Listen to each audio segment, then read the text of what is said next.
Hello మిత్రులారా! ఈరోజు కొత్త వెరైటీ చాట్ చేద్దామా? చాట్ అంటే మెసేజింగ్ కాదు, తినే చాట్. సో ఎలా ఉంటుందో చూడండి మరి. ఫస్ట్ ఒక బౌల్ తీసుకొని ఆ బౌల్లో మీకు నచ్చినవి లేస్ కానీ ఏదైనా కానీ, నేనైతే కురుకురే వేసుకుంటున్నాను. కురుకురే వేసుకొనేసి అది క్రష్ చేయాలి, నలపాలి. ఇది ఎలా వస్తుందో కూడా తెలీదు, వచ్చేదాకా నాకు తెలీదు, తింటే ఎలా ఉంటుందో కూడా తెలియదు, కానీ చాలా బాగుంటుంది. అది మాత్రం చెప్పగలను. ఇలా క్రష్ చేసి చిన్న చిన్న పలుకుల్లాగా చేసి మనం చాట్ను ప్రిపేర్ చేసుకోవచ్చు. దీంట్లో మసాలా ఉంటుంది కాబట్టి కొంచెం వెరైటీగా కనిపిస్తుంది. ఇది అందరూ చేస్తారు, కాకపోతే దీని పేరేంటో కూడా నాకు తెలియదు.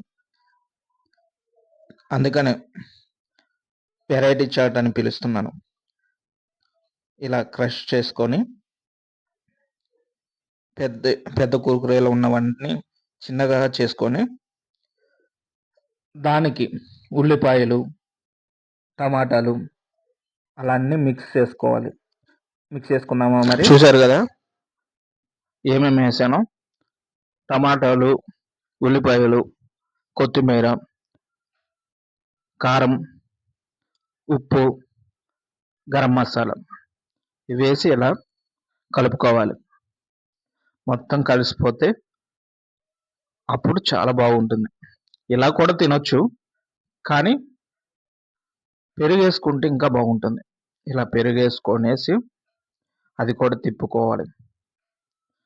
ఇలా తిప్పుకుంటే మొత్తం కలిసిపోతుంది. క్రిస్పీగా నోటికి పెరుగు కూడా తగులుతుంది. అప్పుడు తినడానికి చాలా బాగుంటుంది. చూసారా ఎలా మారిందో? ఇలా కలుపుకున్న తర్వాత మళ్ళీ బూందీ వేసుకోవాలి. అది సన్న చక్రాలు, ఇవి చాట్లో వేస్తారు కదా, వాటిని ఏమంటారో తెలీదు, మీకు తెలిసి ఉంటే కామెంట్ చేయండి. ఈ చక్రాలు చేసుకొని తర్వాత టమాటో సాస్ వేసుకుంటే చాలా సూపర్గా ఉంటుంది. నిమ్మకాయ పిండుకొని ఇలా కలుపుకోవాలి. ఇలా కలుపుకున్న తర్వాత ఇంకా చాట్ లాగే కనిపిస్తూ ఉంటుంది. చూసారా? టమాటా సాస్ వేసుకుంటే చాలా టేస్టీగా ఉంటుంది. అందరికీ టమాటా సాస్ నచ్చదు, మీకు కావాలంటే వేసుకోండి, లేకపోతే లేదు. ఇది నాకు ఇష్టం కాబట్టి నేను టమాటా సాస్ వేసుకున్నాను. నార్మల్గా అయినా తినొచ్చు. ఇప్పుడు ఎలా ఉందో, టేస్ట్ ఎలా ఉందో చూద్దామా?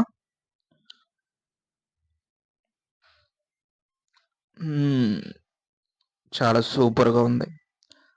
ఇలాంటిది మీరు ట్రై చేసుకొని తినండి. మన ఇంట్లో చేసుకుంటే చాలా బాగుంటుంది. ఏదైనా బయటికి వెళ్ళి తినడం కన్నా ఇంట్లో ఆర్గానిక్గా చేసుకోవచ్చు.